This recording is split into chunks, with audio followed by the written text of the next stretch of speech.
of personal effectiveness is the 10-90 rule. This rule says that the first 10% of time that you spend planning and organizing your work before you begin will save you as much as 90% of the time in getting the job done once you get started. You only have to try this rule once to prove it to yourself. When you plan each day in advance, you will find it much easier to get going and to keep going. The work will go faster and smoother than ever before. You will feel more powerful and competent. You'll get more done faster than you thought possible. Eventually, you will become unstoppable. So here's 2 exercises for you.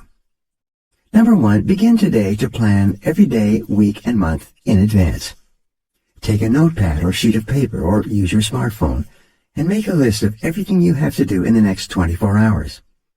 Add to your list as new items come up. Make a list of all your projects, the big multitask jobs that are important to your future.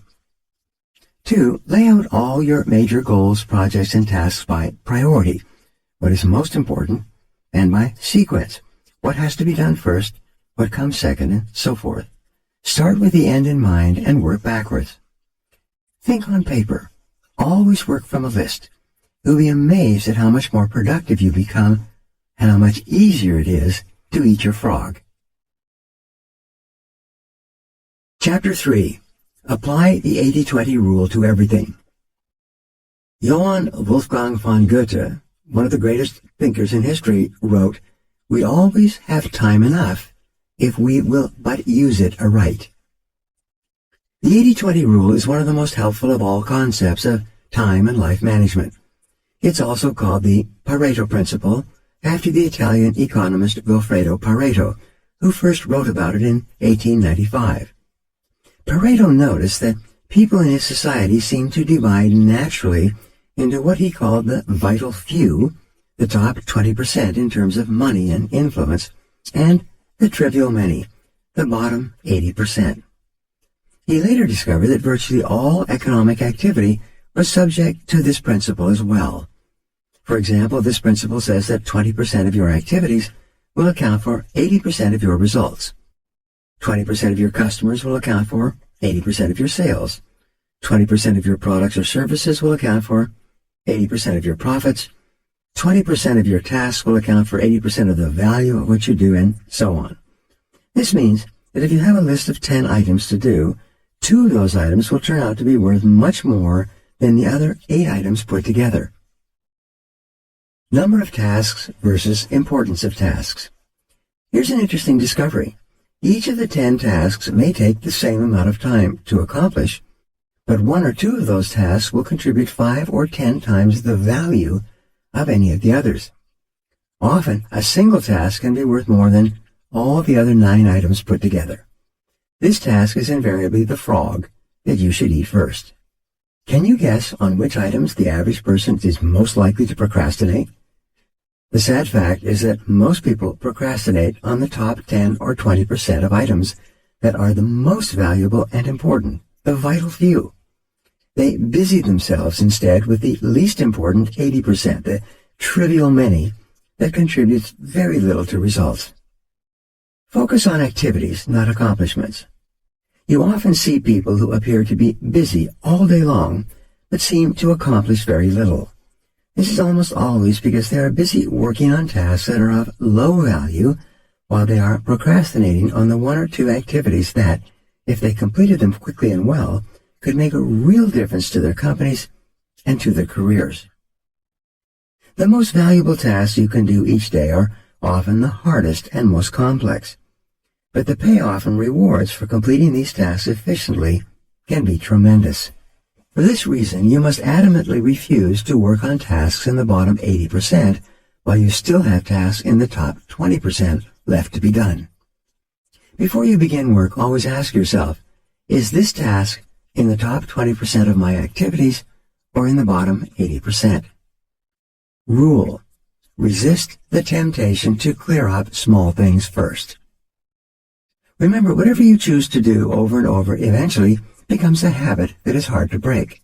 If you choose to start your day working on low-value tasks, you will soon develop the habit of always starting and working on low-value tasks.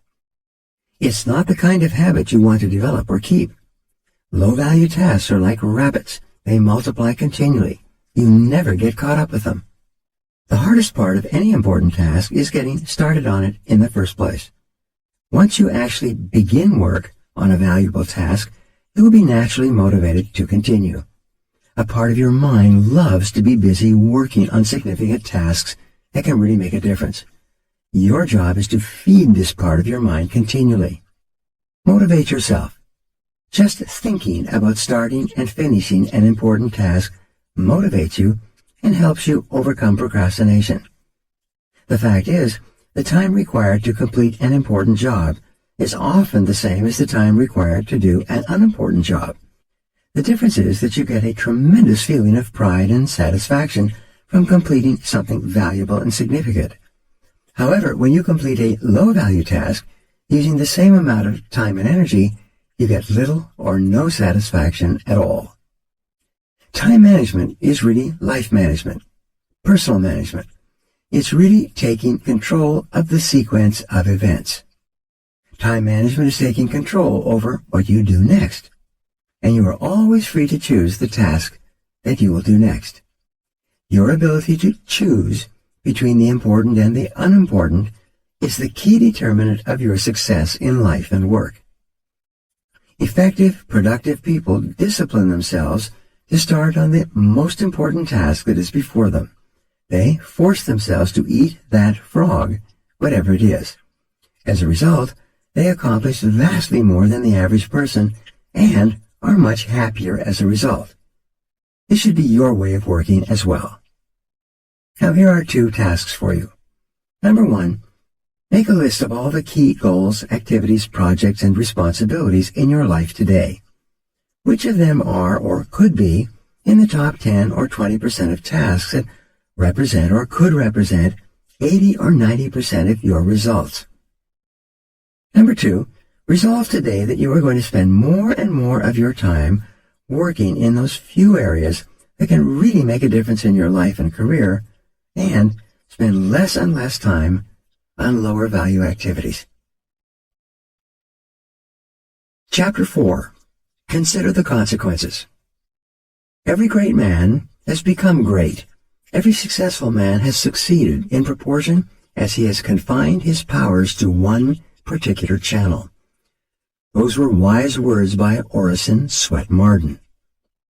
The mark of the superior thinker is his or her ability to accurately predict the consequences of doing or not doing something. The potential consequences of any task or activity are the key determinants of how important a task really is to you and your company. This way of evaluating the significance of a task is how you determine what your next frog really is. Dr. Edward Banfield of Harvard University, after more than 50 years of research, concluded that a long-time perspective is the most accurate single predictor of upward social and economic mobility in America. A long-time perspective turns out to be more important than family background, education, race, intelligence, connections, or virtually any other single factor in determining your success in life and work. Your attitude toward time, your time horizon, has an enormous impact on your behavior and your choices. People who take a long-term view of their lives and careers always seem to make much better decisions about their time and activities than people who give very little thought to the future. Rule: long-term thinking improves short-term decision-making. Successful people have a clear future orientation. They think 5, 10, and 20 years out into the future. They analyze their choices and behaviors in the present to make sure that what they are doing today is consistent with the long-term future that they desire. Make better decisions about time. In your work, having a clear idea of what is really important to you in the long term makes it much easier for you to make better decisions about your priorities in the short term. By definition, something that is important has long-term potential consequences. Something that is unimportant has few or no long-term potential consequences. Before starting on anything, you should always ask yourself, What are the potential consequences of doing or not doing this task? Rule: future intent influences and often determines present actions. The clearer you are about your future intentions, the greater influence that clarity will have on what you do in the moment. With a long-term vision, you are much more capable of evaluating an activity in the present to ensure that it is consistent with where you truly want to end up. Think about the long term. Successful people are those who are willing to delay gratification and make sacrifices in the short term so that they can enjoy far greater rewards in the long term.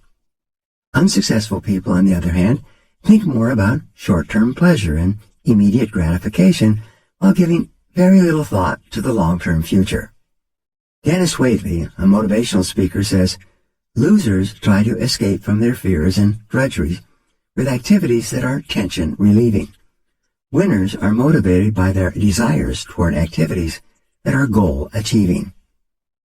For example, coming into work earlier, reading regularly in your field, taking courses to improve your skills, and focusing on high-value tasks in your work will all combine to have an enormous positive impact on your future. On the other hand, coming into work at the last moment, reading the newspaper, drinking coffee, and socializing with your coworkers may seem fun and enjoyable in the short term, but inevitably leads to lack of promotion, underachievement, and frustration in the long term. If a task or activity has large potential positive consequences, make it a top priority and get started on it immediately. If something can have large potential negative consequences if it is not done quickly and well, that becomes a top priority as well. Whatever your frog is, resolve to gulp it down first thing. Motivation requires motive. The greater the potential positive impact that an action or behavior of yours can have on your life, once you define it clearly, the more motivated you will be to overcome procrastination and get it done quickly. Keep yourself focused and forward-moving by continually starting and completing those tasks that can make a major difference to your company and to your future. The time is going to pass anyway. The only question is, how are you going to use it, and where are you going to end up at the end of the weeks and months that pass? And where you end up is largely a matter of the amount of consideration you give to the likely consequences of your actions in the short term. Thinking continually about the potential consequences of your choices, decisions, and behaviors is one of the very best ways to determine your true priorities in your work and personal life. Obey the law of forced efficiency. The law of forced efficiency says there is never enough time to do everything, but there is always enough time to do the most important thing. Put another way, you cannot eat every tadpole and frog in the pond, but you can eat the biggest and ugliest one, and that will be enough, at least for the time being. When you're running out of time and know that the consequences of not completing a key task or project can be really serious, you always seem to find the time to get it done, often at the very last minute. You start early, you stay later, and you drive yourself to complete the job rather than face the unpleasantness that would follow if you didn't complete it within the time limit. Rule: there will never be enough time to do everything you have to do. The average person in business today, especially a manager in the age of cutbacks, is working at 110% to 130% of capacity. And the jobs and responsibilities just keep piling up. We all have stacks of reading materials we still have to go through. Many people have hundreds of hours of reading and projects backlogged at home and at the office. What this means is that, as I've said over and over, that you'll never be caught up. Get that wishful idea out of your mind. All you can hope for is to be on top of your most important responsibilities. The others will just have to wait. Deadlines are an excuse. Many people say that they work better under the pressure of deadlines. Unfortunately, years of research indicate that this is seldom true. Under the pressure of deadlines, often self-created through procrastination, people suffer greater stress, make more mistakes, and have to redo more tasks than under any other conditions. Often the mistakes that people make when working under tight deadlines lead to defects and cost overruns that cause substantial financial losses in the long term. Sometimes a job actually takes much longer to complete when people rush to get it done at the last minute and then have to redo it. It's much better to plan your time carefully in advance and then build in a sizable buffer to compensate for unexpected delays and diversions. However much time you think a task will take, add on another 20% or more as insurance. Or make a game of getting the job done well in advance of the deadline. You'll be amazed at how much more relaxed you are and how much better a job you do when you're on top of your most important tasks. 3 questions for maximum productivity. You can use 3 questions on a regular basis to keep yourself focused on completing your most important tasks on schedule. The first question is, what are my highest value activities?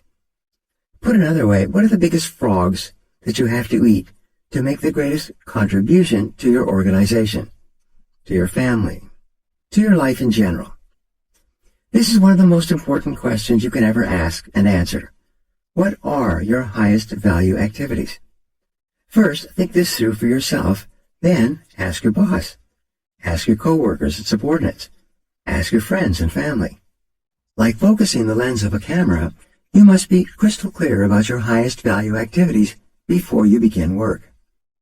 The second question you can ask continually is, what can I and only I do that, if done well, will make a real difference? This question came from the late Peter Drucker, the management guru. It's one of the most important of all questions for achieving personal effectiveness. What can you and only you do that, if done well, can make a real difference? This is something that only you can do. If you don't do it, it won't be done by someone else. But if you do it, and you do it well, it can make a real difference to your life and your career. What is this particular frog for you? Every hour of every day, you can ask yourself this question and come up with a specific answer. Your job is to be clear about the answer and then to start and work on this task before anything else. The third question you can ask is, what is the most valuable use of my time right now? In other words, what is my biggest frog of all at this moment? This is the core question of time management. Answering this question correctly is the key to overcoming procrastination and becoming a highly productive person. Every hour of every day, one task represents the most valuable use of your time at that moment. Your job is to ask yourself this question over and over again and to always be working on the answer to it, whatever it is. Do first things first and second things not at all. As Goethe said, the things that matter most must never be at the mercy of the things that matter least. The more accurate your answers are to these 3 questions, the easier it will be for you to set clear priorities, to overcome procrastination, and to get started on that one activity that represents the most valuable use of your time right now. So here are 2 questions for you. Number 1, review your list of tasks, activities, and projects regularly. Continually ask yourself, which one project or activity, if I did it in an excellent and timely fashion, would have the greatest positive consequences in my work or personal life? Number 2, determine the most important thing you could be doing every hour of every day, and then discipline yourself to work continually on the most valuable use of your time. What is this for you right now? Whatever it is that can help you the most, set as a goal, make a plan to achieve it, and go to work on your plan immediately. Remember the wonderful words of Goethe, only engage and the mind grows heated. Begin it, and the work will be completed. Chapter 5. Practice creative procrastination. Boardroom Reports once wrote, make time for getting big tasks done every day. Plan your daily workload in advance. Single out the relatively few small jobs that absolutely must be done immediately in the morning. Then go directly to the big tasks and pursue them to completion. Creative procrastination is one of the most effective of all personal performance techniques. It can change your life, as it has changed mine. The fact is that you can't do everything that you have to do. You have to procrastinate on something. Therefore, deliberately and consciously procrastinate on small tasks, putting off eating smaller or less ugly frogs. Eat the biggest and ugliest frogs before anything else. Do the worst first. Everyone procrastinates. The difference between high performers and low performance is largely determined by what they choose to procrastinate on. Since you must procrastinate anyway, decide today to procrastinate on low-value activities. Decide to procrastinate on, outsource, delegate, and eliminate those activities that don't make much of a contribution to your life in any case. Get rid of the tadpoles and focus on the frogs. Priorities versus posteriorities. Here's a key point. To set proper priorities, you must set posteriorities as well. A priority is something that you do more of and sooner, while a posteriority is something that you do less of and later, if at all. Rule: you can only get your time and your life under control to the degree to which you discontinue lower value activities. One of the most powerful of all words in time management is the word no. Say it politely, say it clearly so that there are no misunderstandings.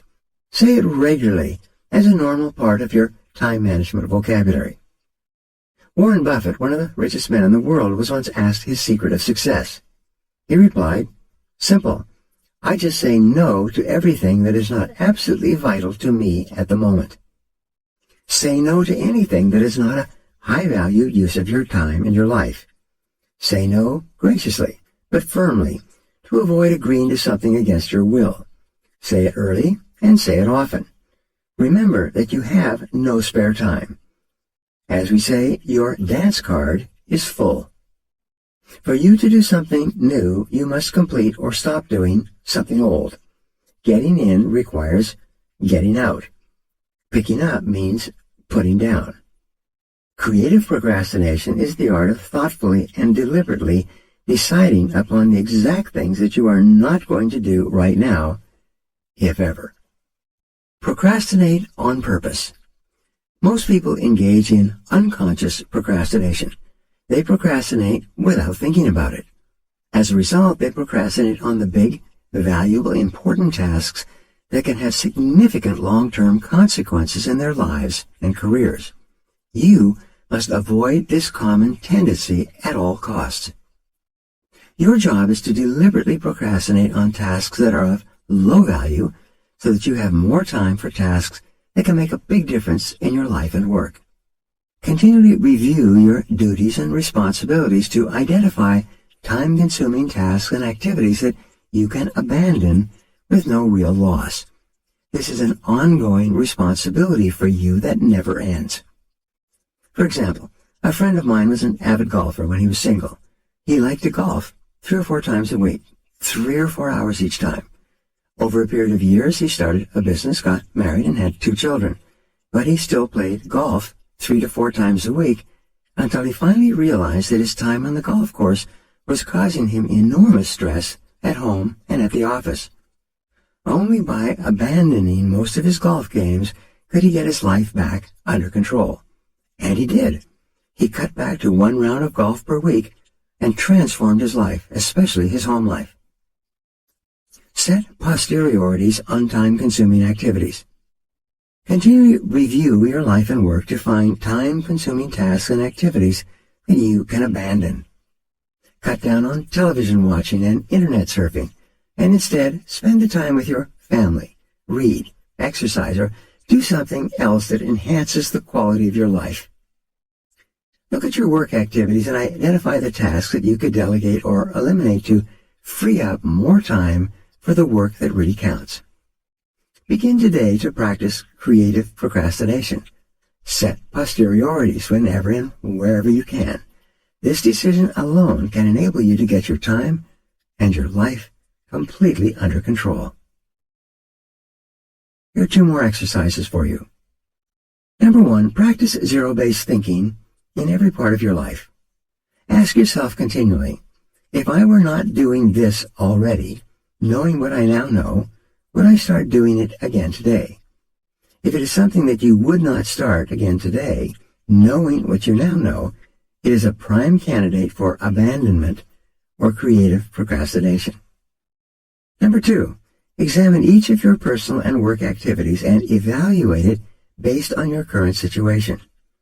Select at least one activity to abandon immediately, or at least deliberately put off until your more important goals have been achieved. Chapter 6. Use the ABCDE method continually. William Matthews wrote, "The first law of success is concentration, to bend all the energies to one point, and to go directly to that point, looking neither to the right nor to the left." The more thought you invest in planning and setting priorities before you begin, the more important things you will do, and the faster you will get them done once you get started. The more important and valuable a task is to you, the more likely you will be motivated to overcome procrastination and launch yourself into the job. The ABCDE method is a powerful priority setting technique that you can use every single day.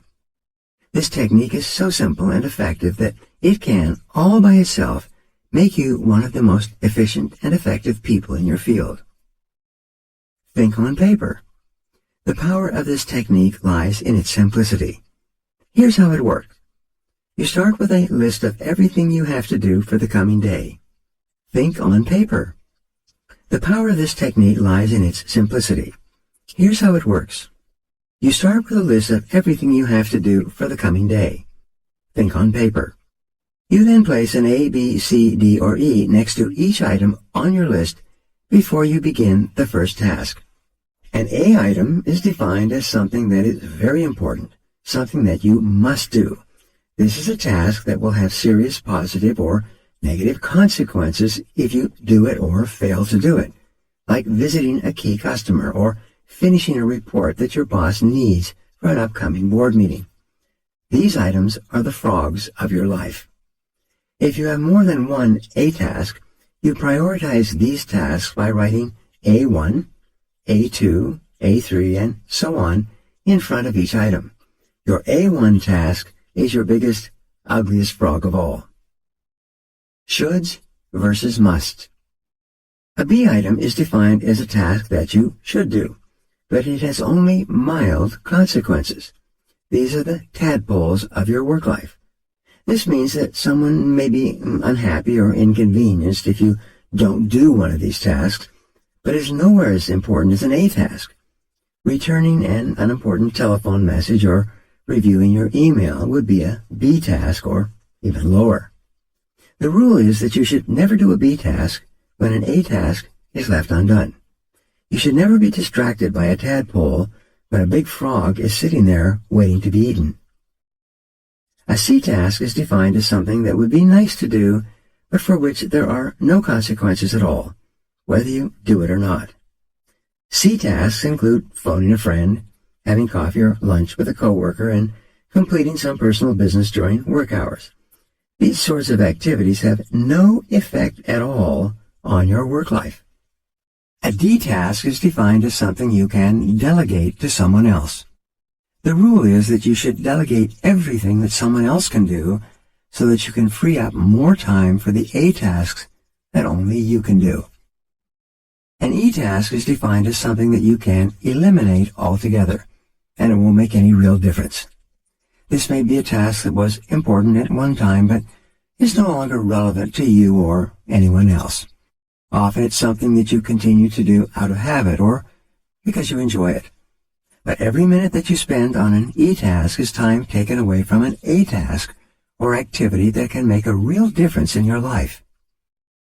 After you've applied the ABCDE method to your list, you will be completely organized and ready to get more important things done faster. Take action immediately. The key to making this ABCDE method work is for you to now discipline yourself to start immediately on your A1 task and then stay at it until it's complete. Use your willpower to get going and stay going on this one job, the most important single task you could possibly be doing. Eat the whole frog and don't stop until it's finished completely. Your ability to think through and analyze your work list and determine your A1 task is the springboard to higher levels of accomplishment and greater self-esteem, self-respect, and personal pride. When you develop the habit of concentrating on your A1 most important activity, on eating your frog, you will start getting more done than any 2 or 3 people around you. There are 2 exercises for you. Number 1, review your work list right now and put an A, B, C, D, or E next to each task or activity. Select your A1 job or project and begin on it immediately. Discipline yourself to do nothing else until this one job is complete. 2.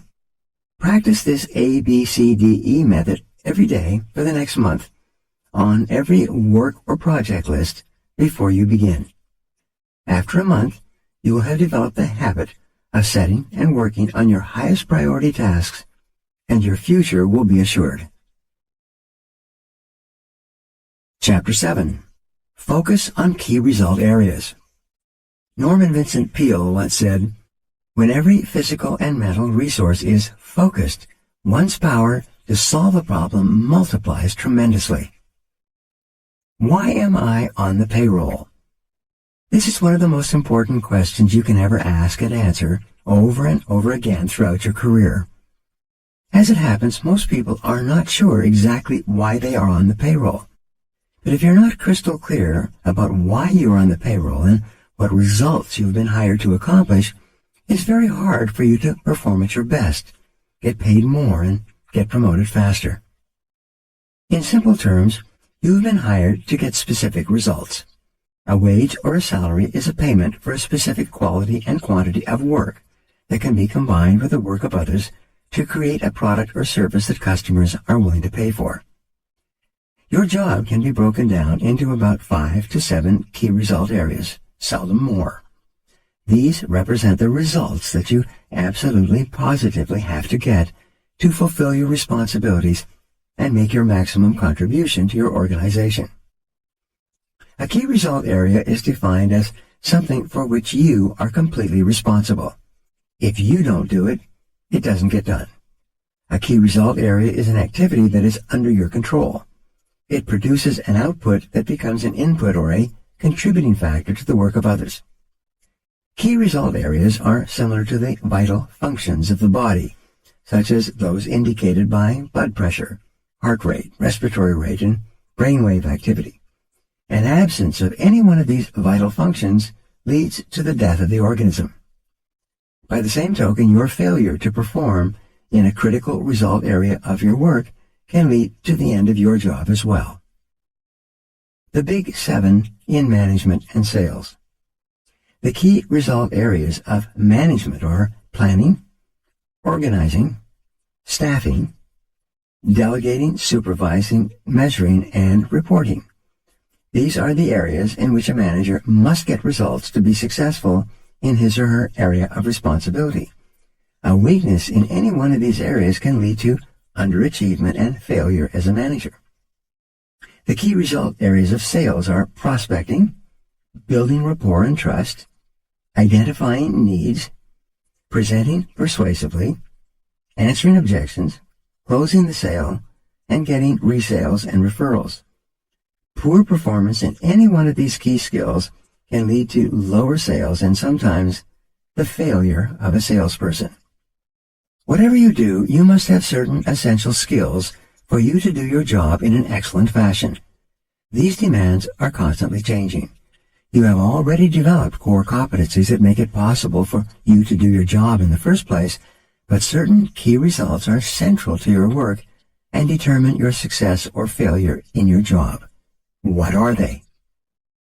Clarity is essential. The starting point of high performance is for you to identify the key result areas of your work. Discuss them with your boss. Make a list of your most important output responsibilities and make sure that the people above you on the same level as you and below you are in agreement with it. For example, for a salesperson, getting qualified appointments is a key result area. This activity is the key to the entire sales process.